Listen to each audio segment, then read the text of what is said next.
Well, we have numerous warnings underway: blizzard warning, winter storm watch, and a winter weather advisory with this very powerful storm system coming on through. Could be what we call a bomb cyclone, which is real. That's an actual thing. 24 millibar drop in 24 hours. But look at the blizzard warnings across the UP. In fact, that might even be extended a little further eastward if some of the heavier snow moves there as well. But otherwise, we have winter storm watches that will likely turn to winter storm warnings for West Michigan as well. So I'm going to walk you through how this is going to play out hour by hour. This is starting Sunday at 9 o'clock. You can see we already have rain showers and even a little bit of freezing rain indicated by the pink there across the thumb, central Michigan, and into northern lower. Now, even a glaze more on some of those trees that don't melt off, we could have a little more of a power outage problem across central Michigan as well. But notice how this spreads over the whole state rather quickly. By 2 p.m., showers, even some thunderstorms across the lower peninsula and into the UP.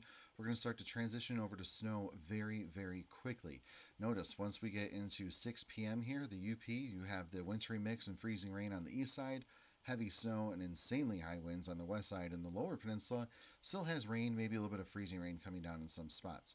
So overall, once we start to go overnight into Monday morning, this is 2 o'clock in the morning Monday, snow is transitioning over for western Michigan now.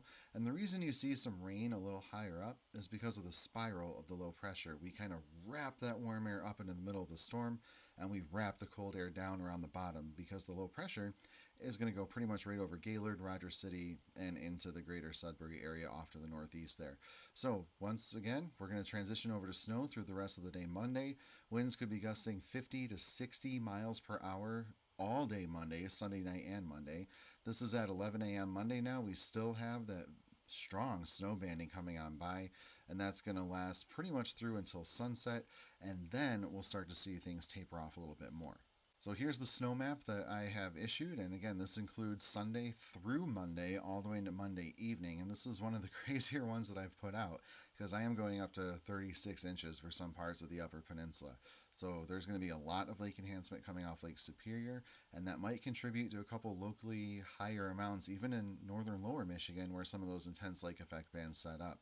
But I believe this is what a majority of people can expect. Now, the red dotted line, that could be just a little bit of a wobble, and of course, we got that warm air with the freezing rain coming in, so I am watching that area just because there's a lot more factors at play there, so something could easily change any model run we get on through, or a subtle change in the low, how far the warm air wraps in, things like that. So I'll keep an eye on it for you and post more updates as we get closer.